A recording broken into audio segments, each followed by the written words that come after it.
Okay.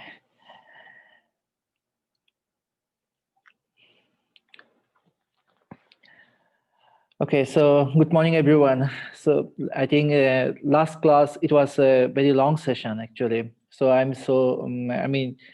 try to review a little bit from the last class. So now we all are discuss about the teaching of dependent origination. So as we discussed that the discourse of dependent origination captured the Buddha's vision, knowledge, and highest wisdom. So, and it provides the conceptual framework of entire Buddhist psychology. And the last class, we discussed about that the 12-fold links of dependent origination and its forwarding and reversing orders. So as we all let me share the slideshow. Okay, okay, okay. So as we all discussed about that, it was very complicated teachings, and the Buddha. That's why the Buddha himself he said that those who sees the dependent origination, he can seize the dharma. So in other way, we can say those who can realize the or understand the dependent origination, he can realize the dharma.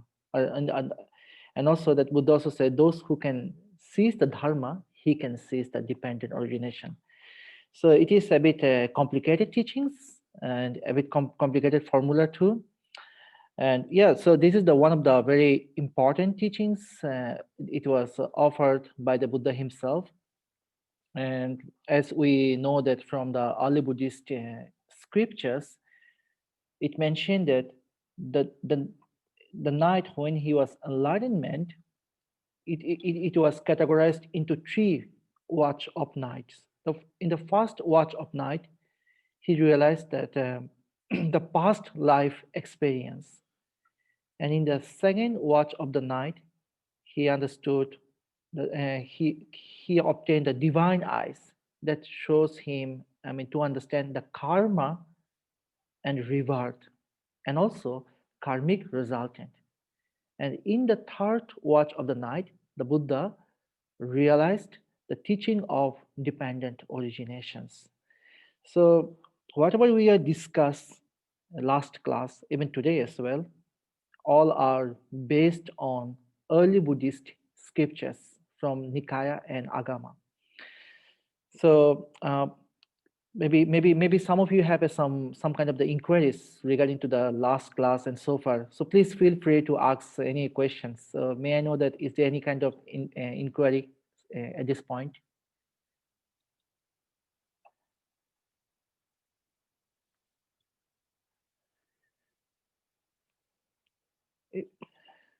If there is no question, so that means I can go ahead, right? Okay, that's good. So, and I feel that all of you understood that 12 links. Even shared by by the within the short description, brief description, and based on the Pali Canon. So now today we will discuss. Actually, it is also based on dependent origination too. Uh, sorry, yeah, we talk about. So in the dependent origination, so as we discussed that there's a two sequences. One is the forwarding orders, and another one is the reversing order. So in the forwarding orders, it start from ignorance and end up with the jati jara marana, like birth, aging, and death. So ignorance, volitional formations, and move forward to consciousness, mentality, materiality, sixth sense doors. So and it's end up to the old age, death, birth, old age, and death. So it can find out the root, the tap root of suffering. So it is a kind of the formula how to recognize the suffering as suffering. And on the other hand, reverse order of dependent origination. So in Pali, we said patiloma, anuloma, patiloma. So it's against the stream. Pati means against the stream. So it can be shown that the reflection is about the how to cessation of suffering. And this it is a very simple way of understanding. First of all, we need to be realized that what is exactly suffering, and this is the forwarding orders according to the formula of dependent origination. And on the other hand, in the opposite way, we can see that the cessation of suffering and the path that lead to the end of suffering. So according to the Buddha or Buddhist scriptures, the highest level of cessation of suffering is nirvana. So that means that there's no return or non-returner. So as we all are aware a little bit that the Buddha or Buddhist scriptures, it describe about rebirth. So some of the religious teachers in the contemporary time of the Buddha, they mentioned that life after death is nothing. Someone mentioned that okay, life after death it have a ultimate bliss. But Buddha changed a little bit. He said, well, the ultimate bliss and the highest bliss of happiness is nirvana, where there is no origination or nor extinction. So this is a non-returning state. So in intellectual way, and also that in the Buddhist scripture also agree with that, nirvana is a mental state. So it's based on our practice. How do we can be practice about our morality, and how can we understand that it can be I mean go along with ethical perfections. And you can see that the state of nirvana is a freedom. There is no attachment. There is no clinging, or there is no craving. So, again, we are returned to the dependent origination. So, in this formula, we came to know about 12 links. Maybe it could be more, maybe it could be less. But these 12 links was presented regarding the experience of the Buddha. And he realized that every single particle, how the mentality or materiality, nama-rupa, in this word, maybe you can heard Pali and Sanskrit, they speak the same, nama-rupa, how the nama-rupa can be explained, the mechanism. And you can see the mechanism of nama-rupa or mentality and materiality through the consciousness. We can see 5 aggregates, 6 sense doors, and we all see our 6 sense organs and their function. So we can see the root, we can see the process. So the objective of dependent origination to provide you all how to identify the root of suffering. I mean, suffering is as we discussed also, I'm just repeating a little bit. Suffering, it can be, it is just English term. Maybe it can be, it translated from dukkha. So dukkha, it could be also translate pain, stress, mental illness or illness as well, or or grief, lamentations. So say all are part of the dukkha. So in generally, just we understand that we translate into English dukkha as suffering.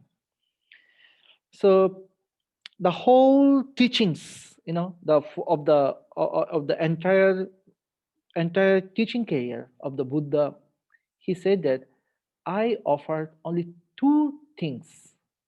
The one is to identify the origin of suffering and how to cease the suffering.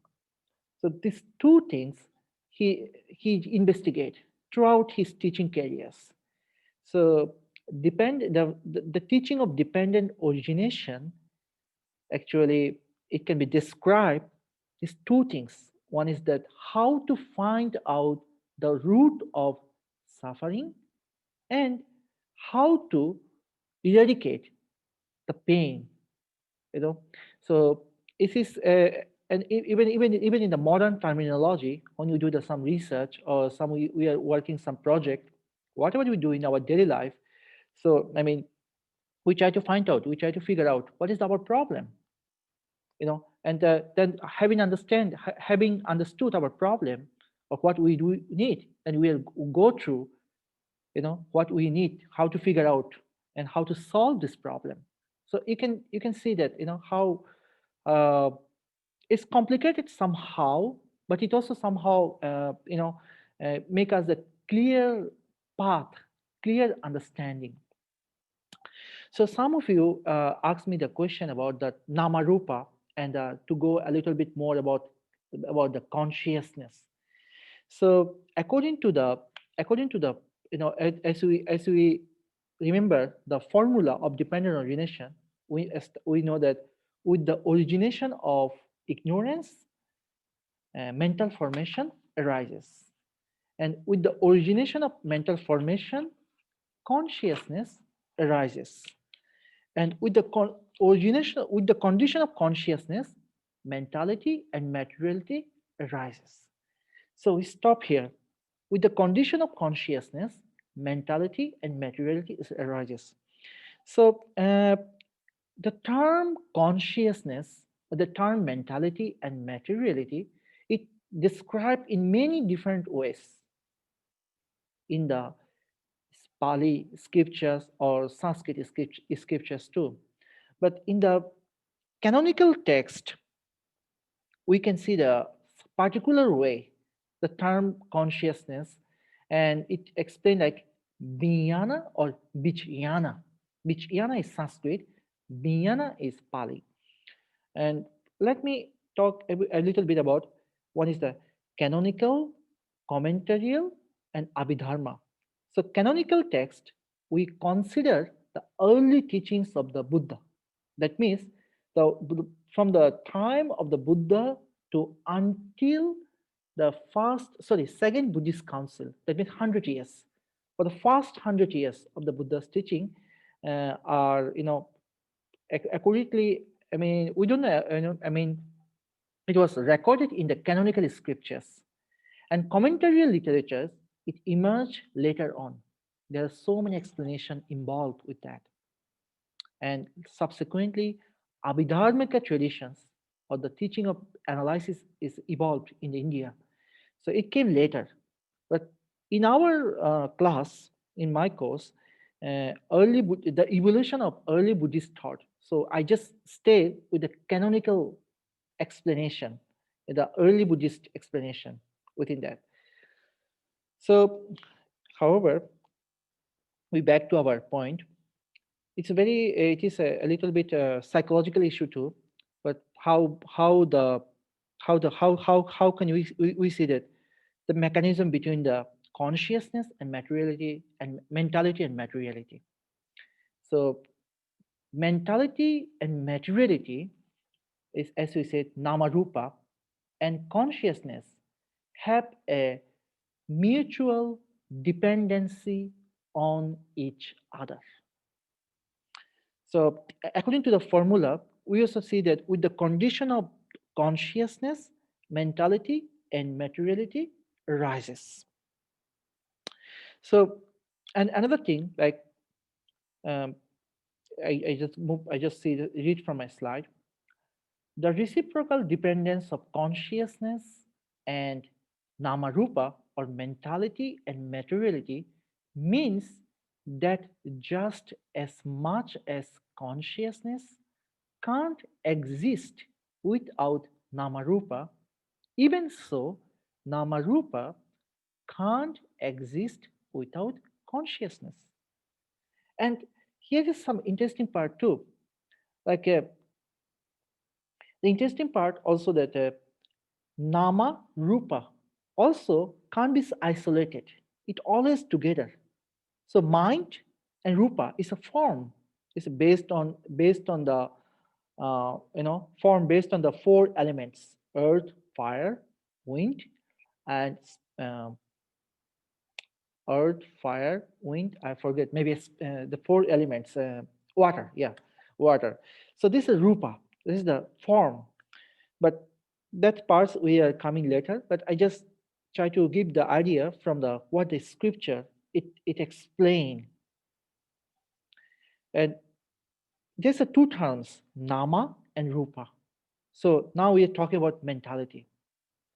Nama or mentality is a type of mental component that can be designated as an alternative term for consciousness. Sometimes it's very hard to categorize, what is the difference between mentality or consciousness. Actually, it is we still there's so many scholars, they have many different opinion regarding this aspect. But I just during my doctoral research, I found that within the scriptures, the term mentality, it can stay with the four different ways. So we can be translated as mental states or consciousness as well somehow. So we can see that all the four terms almost same, like mentality, as you say, nama. I just parenthesis, I keep the Pali word nama. Sometimes we can see the thought process, thought, chitta, chitta. This is in Pali. Also, it represent a similar idea like a nama. Sometimes we see mano, the term mano, mind, and consciousness itself. So I just go for the providing you this straightforward some statement from the connected discourses of the Buddha. This is I have in my hand Sayutta Nikaya in this text, the 12 chapters. So in this text, the term nama, it mentioned that uh, is generally used as collective name for the four mental groups. So the root Pali word, it mentions chattari, arupino, kanda. It means like feeling, perception, mental formations, and consciousness. So this definition, it was recorded in the uh, early canonical text. And the Buddha himself, he said, mentality is a collective name for five mental factors. They are again feeling, perception, volition or intention, sense, impression or contact, pasa, or attention, like manasikaro. So it can be collective names from for the five different mental factors. We just have to know the we in the canonical text. For your information, we just get a name and a little bit definition. We did not explain much, but it explained later on in different classical Chinese text in commentary. And also sometimes we can see some explanation from Tibetan scripture too, but it came later on. It's more 1,000 years later. Some scholars they explain. So then again, I also turn off the second term. Another one is the thought process, the chitta. How chitta explained as a mentality. So the root of chit is means thinking, to think of an object, chit. So chit, chitta is a in the sutra, according to the sutra, it represents the seven items. We can say that mind, and it seeks kinds of consciousness. Maybe you can remember the last class we discussed a little bit in consciousness. We say that eye consciousness, ear consciousness, uh, body consciousness, tongue consciousness, and also that uh, nose consciousness and mind consciousness. So we can see that we feel that the chitta, it represents about the mind and its collaboration with the six kinds of consciousness. So in very hard, very tough is like a sometimes it tough to explain into the English language, but in the traditional scriptural language, it explained in another way. It's tough to translate, you know. So I just try my best to make it clear. Sorry. So sometimes it mentioned the mind, the mano, chitta, as like a bare consciousness, and it has a mechanism with the six kind of consciousness, or like physical five, like for example, six kind of consciousness that is mentioned, like five physical sense organs like eye, ear, nose, taste, tongue, and body. So eye consciousness, ear consciousness, nose consciousness, tongue consciousness, and body consciousness. The five physical consciousness, and it's sorry, and the mind consciousness is a mind. And of course, the chitta, it can be, it is a just, it can give you the sense. It provides some identification. What is what? So another term we see that mano, or mind. So it, this term we see is defined as a mind.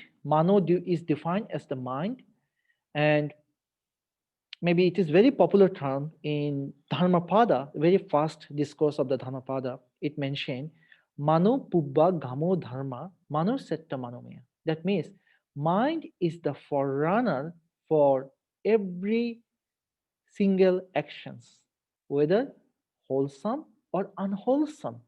So mind is the forerunner. So mind is a forerunner for karma too, and it drives the how the karma, whether I mean how the karma uh, falls and how karma move forward. So mind is the key. So in the sutra, it is also mentioned about the nature of the mind. It says the nature of mind is flickering, flickering, unstable, restlessness.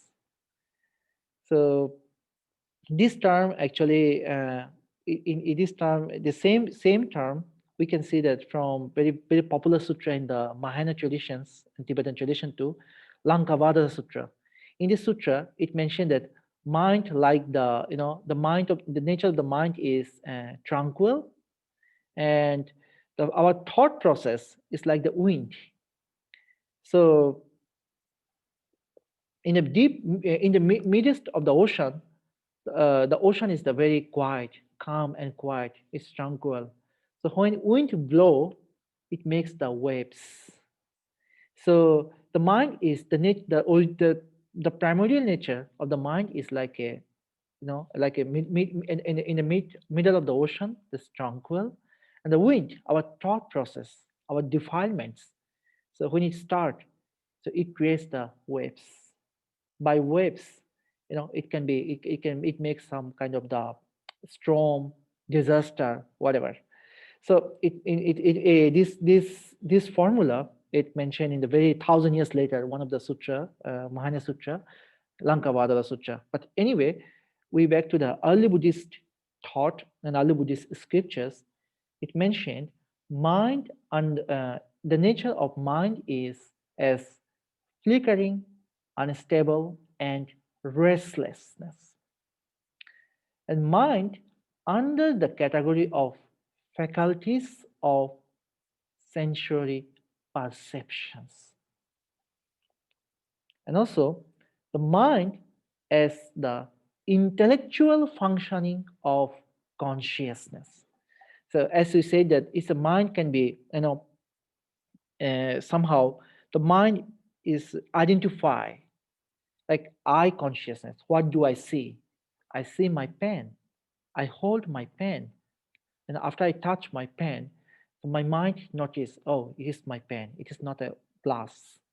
So mind has a intellectual functioning of uh, identifications, and it also provides awareness what it is and what it is not. So then Buddha said, again another word, it's from the Dhammapada. It is also very popular terms in the early Buddhist in in the early Buddhist scriptures. The nature of mind is very difficult to control. It moves here and there and lands wherever it places. It's very interesting part. I think it's straightforward. Like we can go by through the thought process. We can go whatever we like to go. We can think, but now our ethical perfection, our ethical moral teachings of the Buddha, it can help us what should think or what should not think, like wholesome and unwholesome.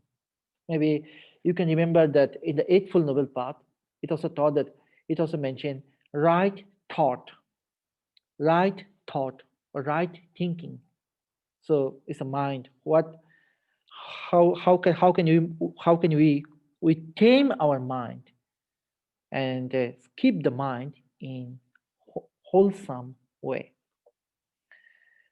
So anyway, in this part, the term mano, the mind, it also mentioned the mind has a very specific function which has a special connection to consciousness. And it is actually regarding to the Hannibal Sutta from Majjhima Nikaya, so Madhupindika Sutra. Actually, last classes we discussed when we just talk about the contact. We say that, last class, I just connecting to the last class.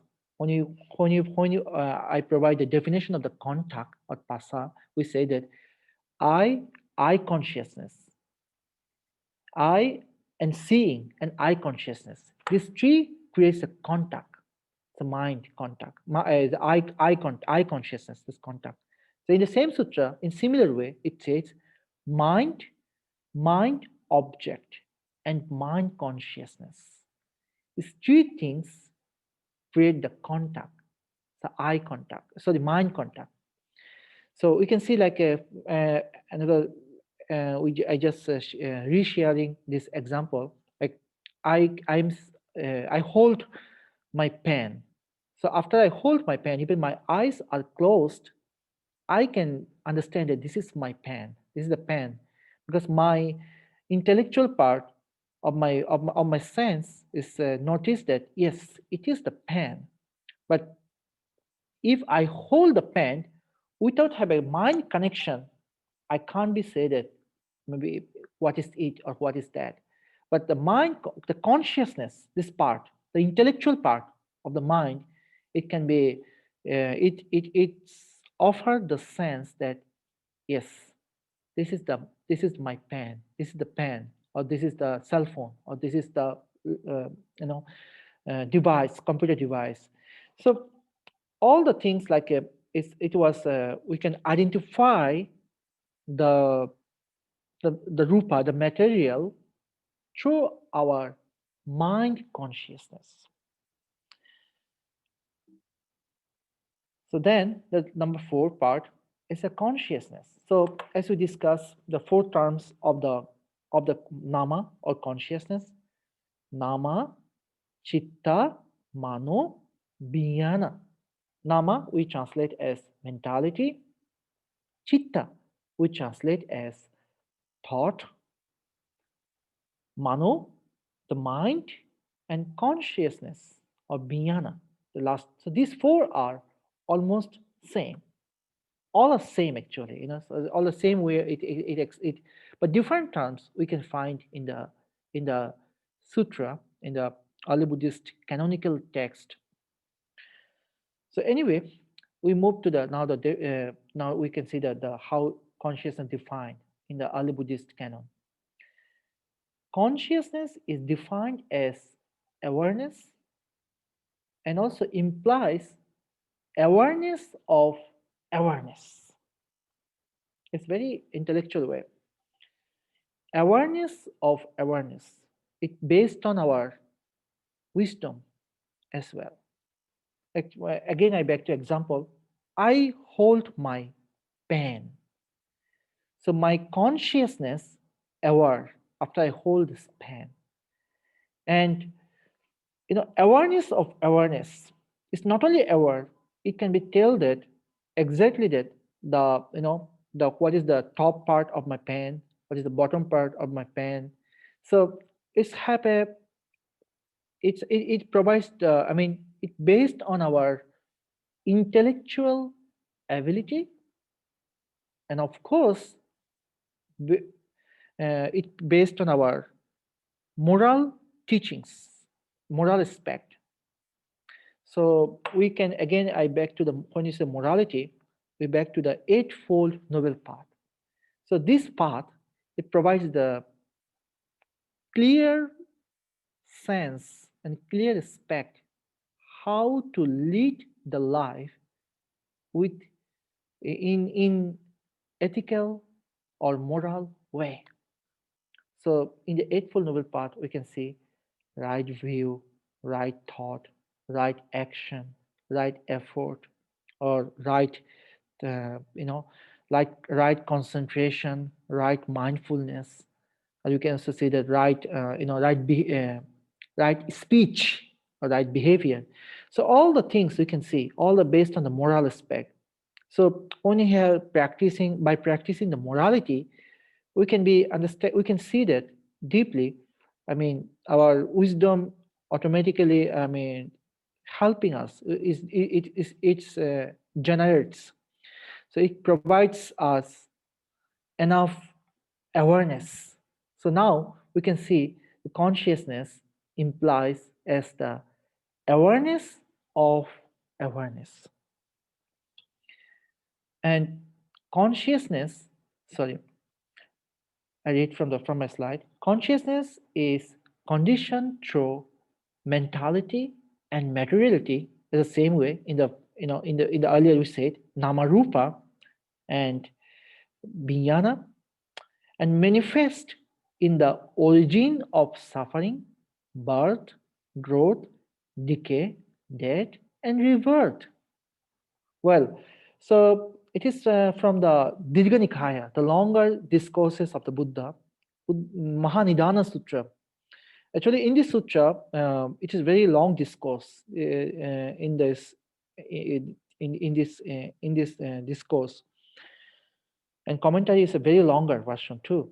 But in this discourse, it explained, you can see the dependent origination. Sometimes it does not follow the sequence, the 12 links, one after one. So as we said that it can be more, it can be less, but based on our own suffering, own problem, and own experience. And how do we reflect our problem and suffering in wise way or wisely reflection as well? And how can we can be see that how to eradicate our suffering? So in this sutra, one part we can see it is actually when the definition of the, when it explain about the what is consciousness. The Buddha states consciousness is conditioned through mentality and materiality, nama rupa, and manifest in the origin of suffering. It says birth as well, growth, decay, death, and revert. He mentioned this term very specific way, revert. reward consciousness too. So again, I like to add something.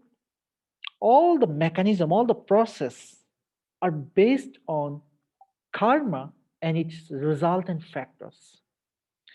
So we will discuss karma a little bit later, but now I yeah, sorry.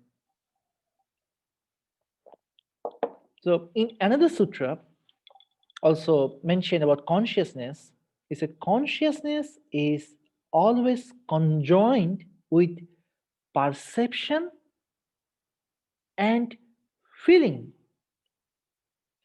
Apart from consciousness, perception and feeling can't be disentangled. It's from the Mahabedala Sutra from Majjhima Nikaya. So this sutra actually it was discoursed by one of the Buddha's disciple, Mahakachayana. Um, so he, the disciple delivered this discourse in presence of the Buddha. So that means the Buddha accept this idea. So anyway, I repeat again, consciousness is always conjoined with perception. How do we perceive our matters? And feelings. So perception and feelings, it can't be isolated. Somehow it's together. Like like sometimes, like, for example, we like to travel to the new places. Before we travel to new place, we have some kind of thought, some idea that we have perceived something, and through our perception, we feel that about these places. Maybe it can be a nice place, nice view of the ocean, or we can search from internet how is it and how people comment about this place. So we can really see consciousness is our awareness, or more intellectual, you can say awareness of awareness. So our awareness, I mean, our identification and notification evolved from our perception and feeling. So that's why in that case, it's very hard to isolate perception and feeling in different way. It's maybe higher mind, the people who has a highest level of practice, maybe they have a neutral, they have a equanimity. But in generally, like consciousness is always conjoined with perception and feeling. We can't be isolated. I, you know, so I think, yeah. So now the consciousness. So now we talk about this is very this part is very complicated part. This part I just provide you the definition. That's all. Normally, the there's many conversation. You can see that it is very common discussion. I mean, people also have a curiosity like how rebirth take places according to the I mean, because of a rebirth, like we die, our body we bury it, or we have some kind of like cremation or something. How it can be rebirth take process? It's very tough to prove, you know. But I just going to the this definition what I found from early Buddhist scriptures. So about the functions of consciousness, I mean, we can say that there are four functions. But sometimes, most of time, we can say some of the sutra, some of the discourse is identifying only three functions of consciousness. But in the totally in the entire, I mean, as a whole, we can see the four functions of consciousness. So right now, like I explained about our consciousness is conjoined about perception and feeling.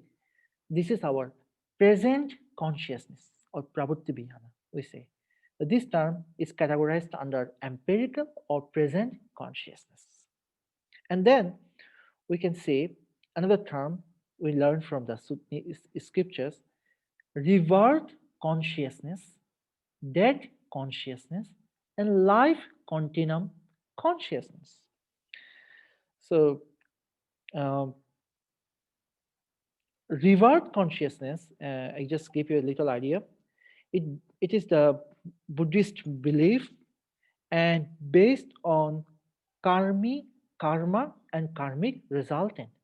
So, as we know, karma, in general definition, if if we perform some good, wholesome things return to us. If we perform something bad or unwholesome action return to us. This is a general belief. So reward also based on someone's karmic actions in the present life. So in generally in the sutra it mentioned reward as pati sandhi or relinking. So it means like reunion, relinking, or rebirth. The function of rebirth consciousness as the karma resultant type of consciousness, which arises at the moment of new life's formation in the mother's womb. So I'm not sure whether it is true or false. I'm nobody to judge, but I pick this point from the early Buddhist scriptures. It is called the sutra name Patisandhi Marga. There's one of the texts from the Kuddaka Nikaya, the minor discourse. And it also mentioned, it add, mental formation as a cause for the birth consciousness. Mental formation is, we mentioned like karma, or sometimes we can say sankhara. So second links of dependent origination, we can say avidya pachaya sankhara, like with the origination condition of ignorance, mental formation arises. Now in this part, the Buddha said, mental formation as a cause for the rebirth consciousness in the present life. Consciousness is conditioned by mental formation in the sense of rebirth consciousness. So this part I let me read. The term consciousness, sorry, the term consciousness for expressing a sense of rebirth consciousness in the language of dependent origination, because in the I said that in the language of dependent origination, that means like now we are try to understand how the, I mean, revert take places or consciousness played a key role for taking the rebirth, or how it continue to the future existence too. So, sorry.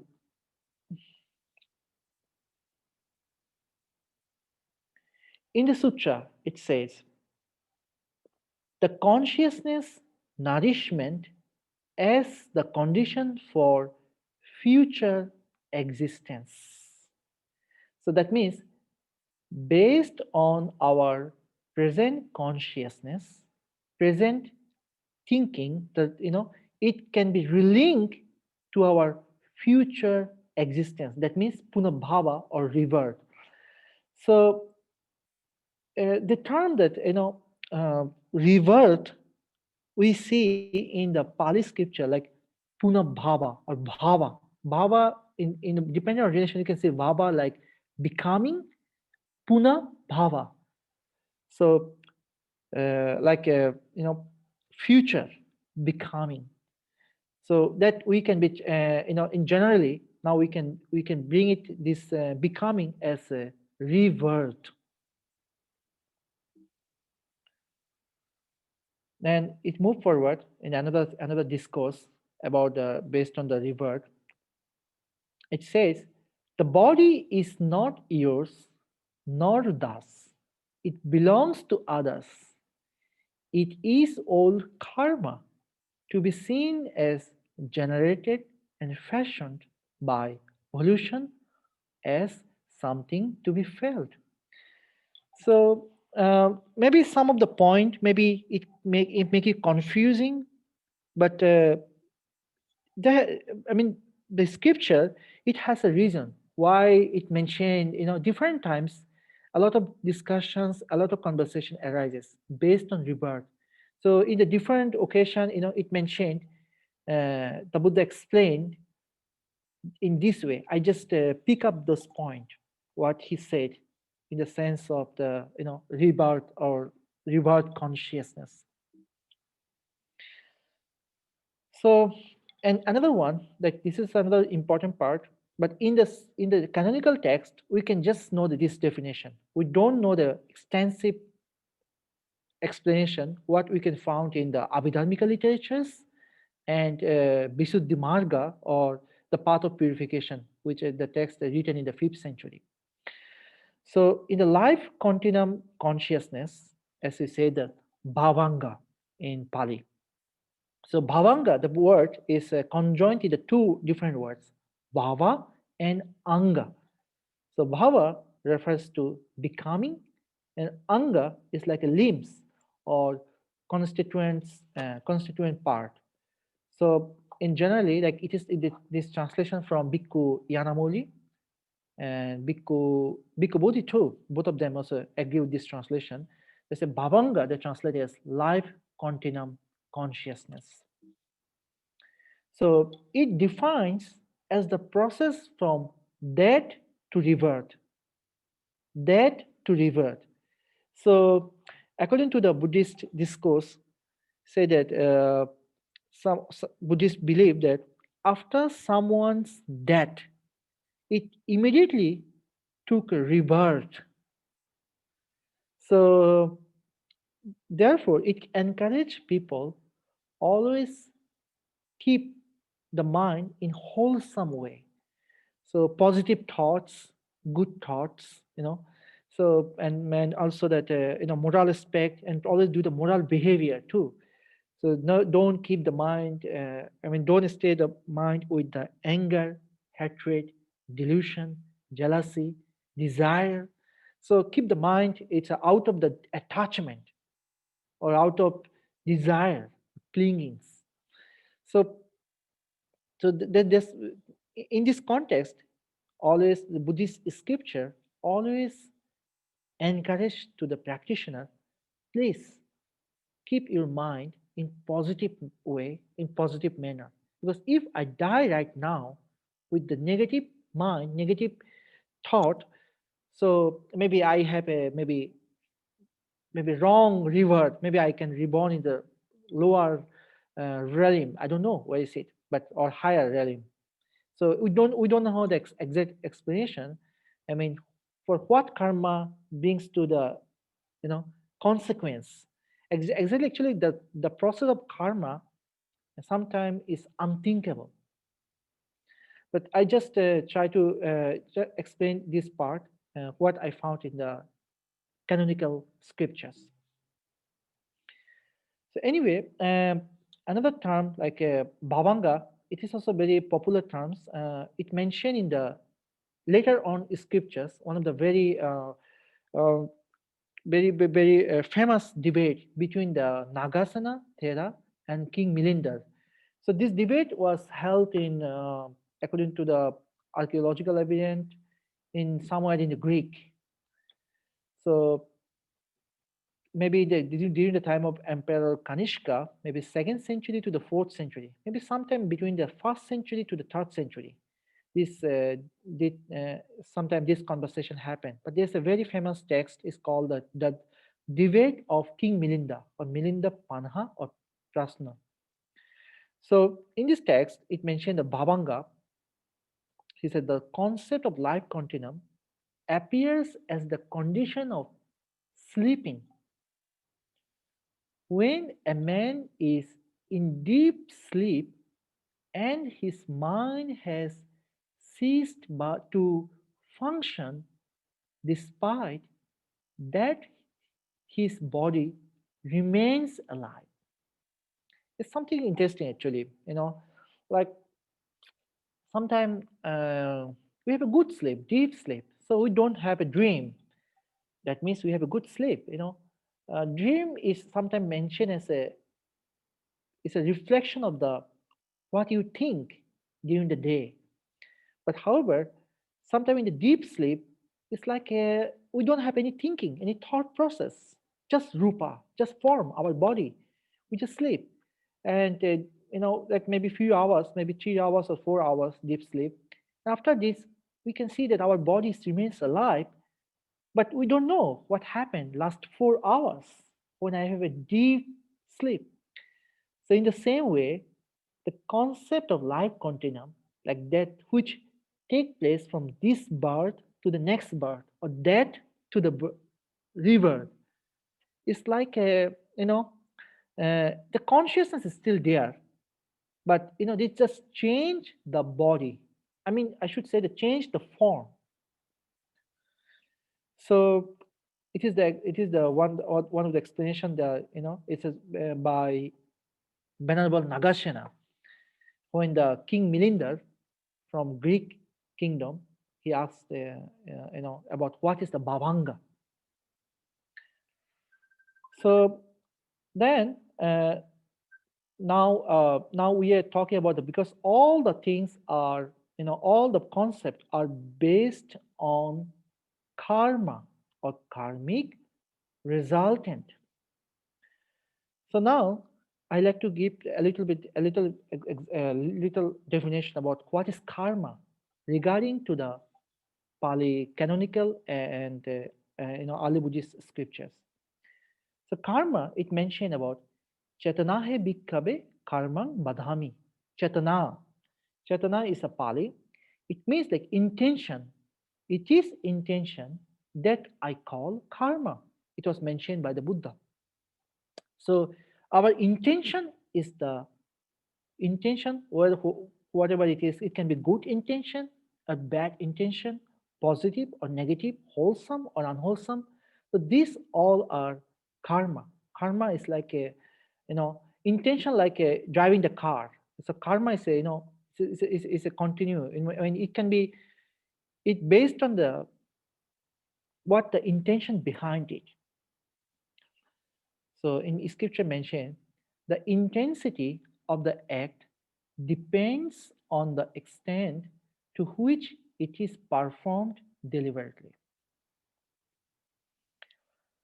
So it also mentioned the moral quality of act lies in the intention behind it, as I mentioned before.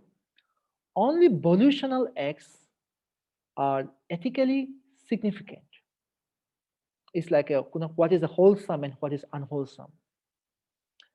So it very clearly said, intention is the spring of all moral conduct. And on the other hand, intention can only be virtuous or wicked. Doing a good act is actually purifying one's state of mind. So this is wholesome karma. So it's all about the purification of the mind. That is the whole karma. Wholesome karma, like purify the mind. That means when the mind stay without desire, hatred, delusions, fear, anger, animosity, and all the negative actions. So this is purify. Again, I back to the Buddha's return to the Buddha's point. He said, like it's all about the moral action too. So wisdom is purified by morality. So that means our consciousness, our awareness of awareness is purified by our wholesome karma or the moral actions. So I just provide a little bit more. The Buddha provides a causal account of karma. It says, conduct as the cause of behavior. A behavior of man is either intentional or unintentional. So that we say that it's about all the behavior, our right speech, right action, our behavior. It should be either intentional and unintentional. Actually, karma, the law of karma, to be honest, is it's explained in many different ways. In the even in the early Buddhist scripture too. So, but in as a in general, I just explained that. I mean, intention is the karma. It's very Buddha. Buddha always stay with this point. Intention is karma. Chetana he bhikkave karmang badami. Chetana, that intention. So sometimes, you know, maybe some people can be asked that sometimes some babies, some children, they have a they do some they create some karma, like sometimes they do something else without knowing. So can you categorize it is their wholesome karma or unwholesome karma? But yes, we actually Buddha, he provide this unintentional karma. He said a little baby lying on its back quickly draws back its hand or foot if it happens to touch a live ember. The behavior of the baby is unmotivated and is caused by purely his body consciousness. So that means sometimes in the unintentionally he doesn't know he's maybe hitting something or he kills some animals, little animals, maybe a children. He doesn't know that it is the it is the his wholesome or unwholesome. He has a no consciousness. He did not his awareness did not mature. So we cannot be put them in the children. It is the unwholesome karma or wholesome karma. His bodily action, but his mind is not involved. So the action, like when the mind is involved, like mind commanding this action, this karma is created. The karma is matured. So if this mindset, okay, I need to, I mean, like today, I need to beat someone. So mind commanded, and I did it. So of course, it became an unwholesome action. And my mind today say that, for example, I would like to offer something like for some homeless people. I like to practice some generosity for them. So my mind intentionally is, it already my positive thought, then I start to doing. Actually, intention sometimes is more important, more fruitful, than anything else. So even the intention, it can be the not only the doing the like a like physical doing, it can be mental doing or verbal intention or thought process intention as well. So anyway, so here, like for these children who did some bad things, like we know our consciousness is noticed that this baby, this children, he killed some animal, he did some bad. So that, but he doesn't know. He has no his awareness did not mature yet. So he did not. It is not a he's unintentional. So the individual is not responsible for his or her unintentional behavior. Then intentional, like as discussed, the same. Like intentional karma or intentional acts are those motivated by desire, hatred, confusion, or defilements, or their opposites. The motives of greed, hate, and delusion produce evil behavior. Morally, Good behavior is motivated by non greed, non hatred, and non delusion. So the individual is held responsible for behavior determined by them. Then, yeah. So then another term we see about it is related to karma. Maybe sometime you can heard this term when you study Abhidharma, anusaya or tendencies. So uh, the, the term in the scripture is said the desires to perpetuate life, to avoid death for pleasure, and the aversion to path are human tendencies. These tendencies are due to mistaken understanding of the nature of existence. Existence, this means, is the present life or present doing, present life continuum. The individual may be held responsible for behavior determined by such tendencies. So it is somehow same actually intention. Tendency it is also intention. But yeah, it in Pali it categorized as another term anusaya, like you know like tendencies or latent intentions. Or maybe another translation, it is also another I sometimes use in my paper, latent intention, anusaya, latent intention. So anyway, um, so it's in general like karma, and it's a resultant, as we know, that as the man sows, so he reaps. Brings are inheritors of their karma. It's very general. And the same way, Buddha said, whatever one does by it, she or uh, whatever one does by it arises. So, I mean, it arises. I mean, that intention, whatever I do, if I do the something good things, I produce the seed for the good actions. So then good things arrive. If I do something unwholesome, I have intention to make trouble for others.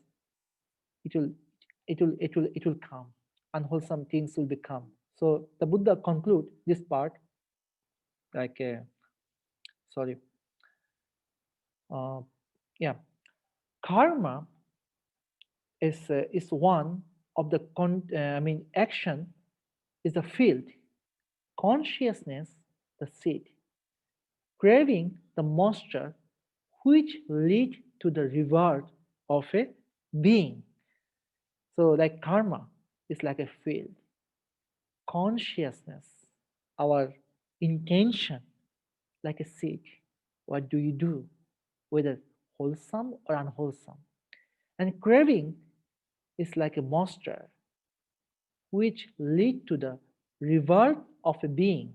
So reward we can think as the resultant, karmic resultant. Somehow, sometime karma and vipaka is the term Buddha said. Karma means the action, vipaka means action is a resultant. Sometimes vipaka also translate as reward as well, but in the some specific sutra, it mentioned punabhava or reward, becoming as a reward consciousness. So anyway, the factor like what we discussed from the entire 12-fold links, and as we talk about this 12 links formula, like start from ignorance, mental formation, consciousness, name, mentality, materiality, six sense those, or and craving, clinging, becoming, birth, or death.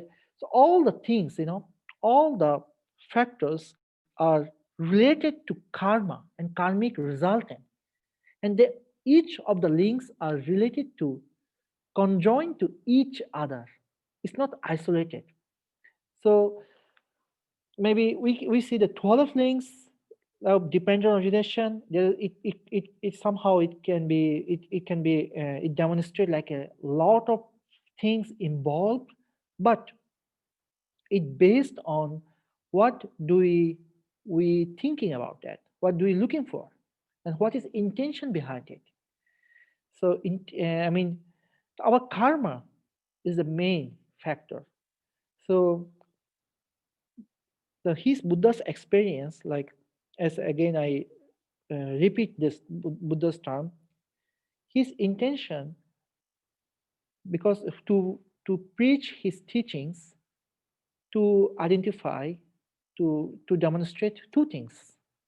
The one is that what is the origin of suffering, and how to show the path for the people and demonstrate the cessation of suffering. So only this behind this intention, he explained the many stress, people's stress, people lamentations, grief, and pain from separation throughout these 12 links. What is how the suffering originated, and what after I understand the root, the tap root of suffering, how can I move forward to eradicate this suffering? So this formula is provide like a, it's a like a one of the methodology to understand to along the path, along the way, how can we can be, make ourselves as a beautiful beings in this universe, and also that how can we intellectually or conventionally, and we can be identify, we can understand that this is the path and this is the dharma. Therefore, dharma, another translation you can say dharma as the path. So that's why the Buddha said, yo paticha samutpadam pasati, so dharmang pasati. That means once who sees the dependent origination, he sees the dharma. So one who can seize, who can realize this entire fact is intellectually, conventionally, or throughout by your practice, or through reflecting the time with that, you can easily can be see what is the main fact of create the problem, and how clingings and craving operate the mind, and that leads the mind, to keep the mind in ignorant conditions. And now how can we can move forward our our practice, how can you can be, I mean make ourselves as a noble man or beautiful human being to help the natures, or not to not to create the aware of our environmental crisis, aware of our social crisis, political crisis too. And also that we can see that in a throughout within this cycle of dependent origination, we can see the entire process of the present day life, what is going on in the socio-economical conditions, in our mental behaviors, and what's going on around the, even this pandemic too. Even, then how can you we can be, what should our behavior it should be during this time. So it can provide the clear path, actually, clear information that and also that based on the morality and wisdom. So I guess that maybe you have some of you have many questions. So please feel free to ask anything regarding this concept.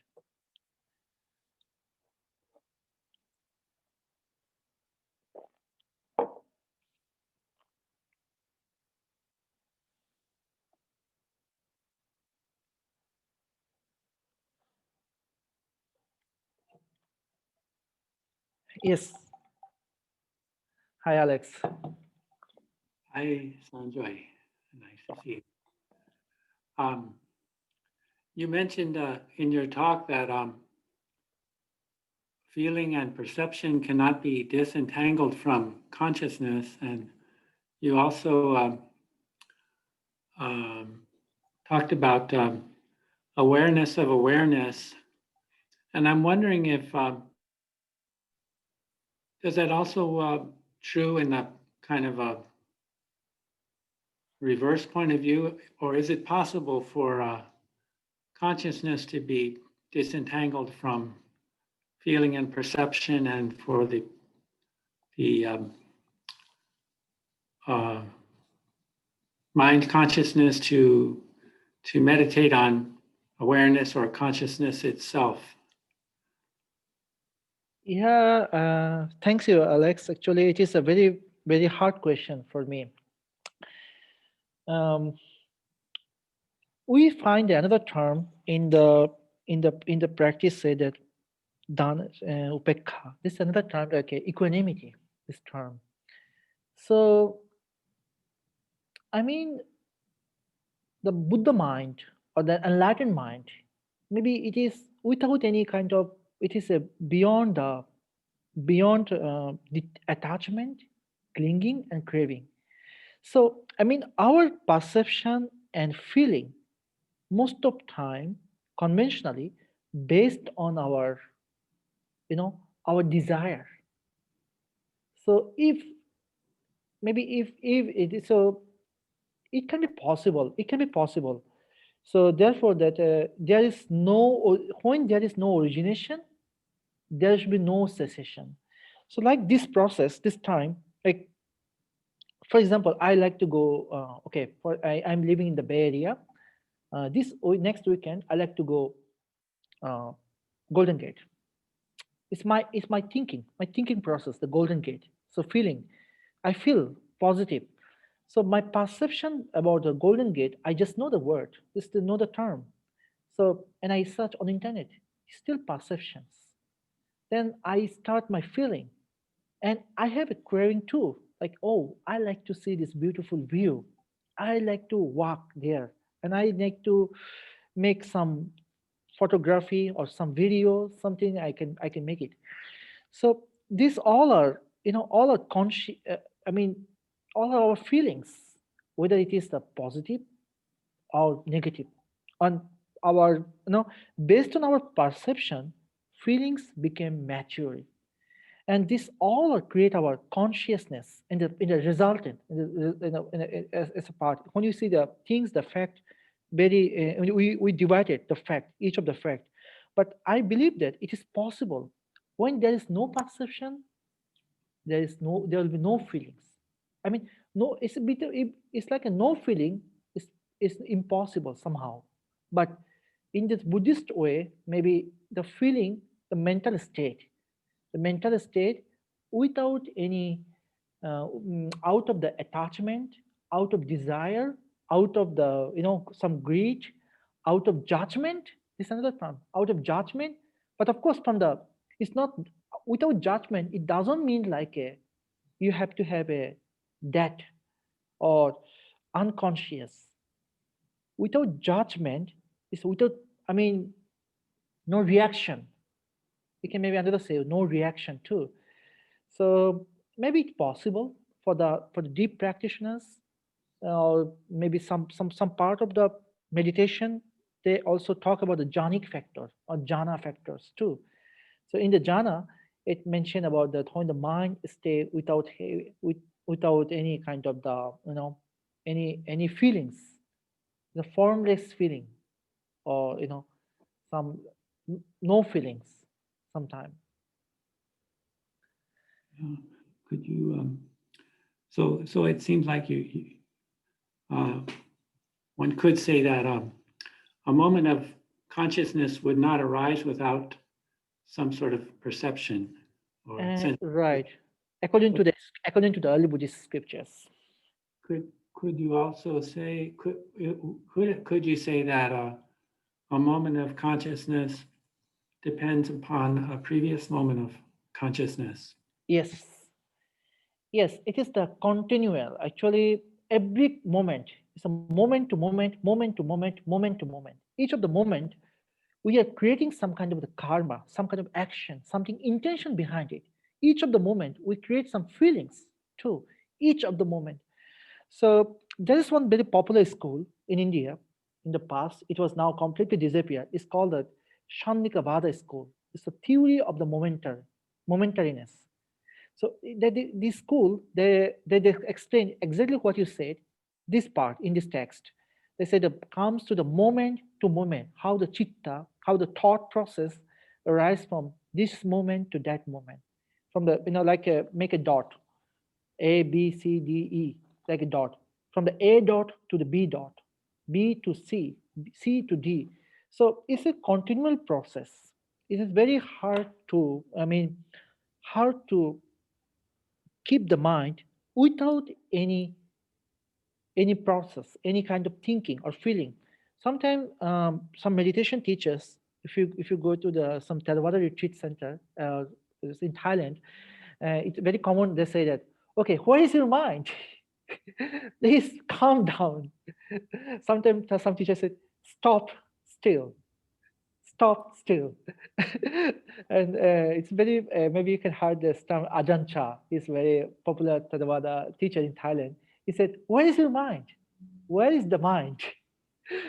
So, so this, yeah, so it based on, as you said, each moment is related, correlated to each other. Like, that's why they create the cause and effect. So it is, based on the intention, feelings, perceptions, or consciousness, as a result. And you can see that we can see all the single particle when you divide it, when you can see very, with a microscope, we can see our feeling, and feeling has a uh, good feeling, bad feeling, suffering, happiness. Happiness is a part of the feeling, you know, and also that, sorrow, crying, tear, all the feelings. So, sometimes we are sad. Someday it keeps long time to heal. So you see when you keep the hold of our sadness, we can see that this can be. I mean, we try our best to overcome that feeling, the mental state of the sadness, sorrow, or lamentation, or pain. And also in the same way, we like to keep our happy feeling every time. So every day, like for example, I still miss my life in Thailand. So so last 11 months since I am in the Bay Area, from March to until now, I don't have a get together or anyone, no friends or anyone, just isolation. So everything I would do by online. So then I still sometimes I on the social media like Facebook, Facebook always mention the memories, old memories. I share this old memories sometimes. So it's just like to keep my mind like a past good feelings, all the good feelings that we like to bring it back, So, but yes, we have to understand what is defilement, what is the clinging. We clings to our old memories. What is the clingings, and how much we attach to that feelings, So the path is Buddhist way for practitioner. The path is detachment. No, none. They say that no greed, no hatred, and no delusion, so no detachment. So so it is a wise way to keep, to try to bring to lift the mind in the, like a mental state where we have detachment. But we have to understand that our wisdom and wisely reflect that yes, what is the good for me and what is the, what is not good for me. That is called a wise investigation, like Uniso Manasikaro, or wisely investigation. Yeah, yeah, that's very good. I think it's very, very subtle and very, very difficult, but yeah, that's Yes. very clear how you explain so well. Very, very good. Thank you very much. So, is there any more inquiry or any question, please? Please feel free.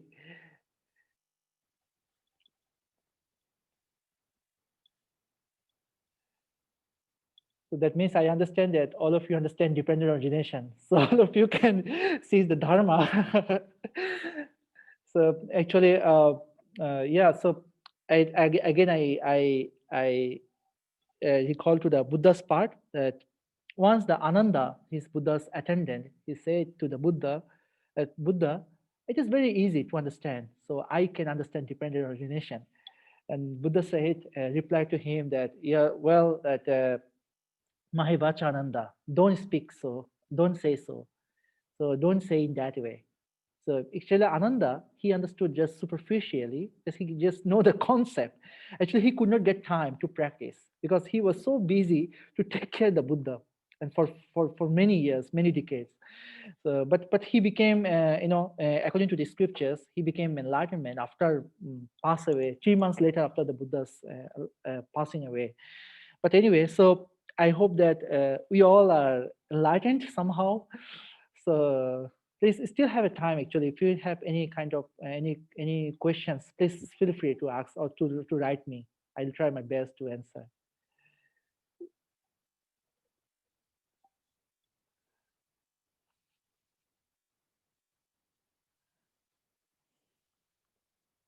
So that means that I just means I understand that all of you understand what you said. So maybe so next class we can, yeah. Thank you so much. So next class we continue about this teaching, and also that we go to the origination and the Theravada and Mahayana this school as well. So thank you very much for all of you for all of your kind attention. So I hope to see you in next class again. Have a good day. Thank you. Bye. Bye.